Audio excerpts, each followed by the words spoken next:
আল্লাহ তাআলার সামনে যখন আমাদের আমলগুলো হাজির করা হবে, আল্লাহ তাআলার কুদরতি মেশিন তো যাই না যাবে, আমলগুলো আমি আল্লাহর জন্য করে নাই, কি করবে? বলে ধ্বংস করে দিবে, ডিস্ট্রয় করে দেওয়া হবে।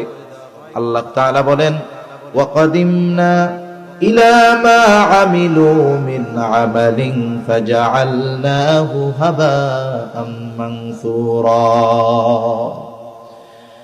আল্লাহ তাআলার সামনে আমলগুলো যখন হাজির করা হবে, আমলগুলো যদি আল্লাহর জন্য না করা হয়, কি করা হবে? আল্লাহ বলেন, ফাজআলনাহু হাবাআম মানসুরা। ওই আমলগুলোকে আমি আল হাবাউল মানসুরে পরিণত করব, নিশ্চিহ্ন ধুলায় পরিণত করে দেওয়া হবে। আল হাবাউল মানসুর এমন ধুলা যেটা দেখা যায় না। উদাহরণ হলো কিরকম?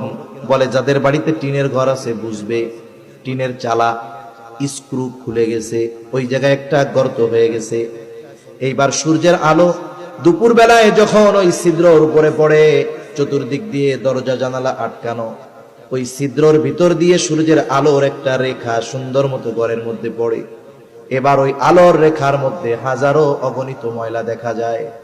আপনারা তো কুমিল্লার মানুষ, আপনাদের মাধ্যমে মোটামুটি বিদেশি টর্চ লাইট আমরা চিনছি। আগে ওই যে বড় বড় লাল টর্চ লাইট ছিল, এরপরে আসছে চিকুন কালো লম্বা আলোগুলো, একেবারে তীক্ষ্ণতার সাথে যায়। আলোটা যখন ফাঁকা জায়গায় মারা হয়, ওই আলোর রশ্মির ভিতরে অগণিত ময়লা উঠতে দেখা যায় কি যায় না? খালি চোখে কি দেখেন এইগুলা? এখন দেখা যায়, চশমা লাগায় তো দেখা যাইতেছে না। তার মানে ধুলা আছে, দেখা যায় না। দেখা না যাওয়ার কারণে আমরা এটারে কোনো ধুলাই মনে করি না। আল্লাহ তাআলা আমলগুলাকে এমন ভাবে নিশ্চিহ্ন করবে, তার কোনো চিহ্ন থাকবে না। উপরন্তু কি হবে? আমলের হকদার ছিলেন আল্লাহ, আল্লাহর জন্য না করার কারণে, মানুষকে দেখানোর জন্য করার কারণে এটা হবে শিরক।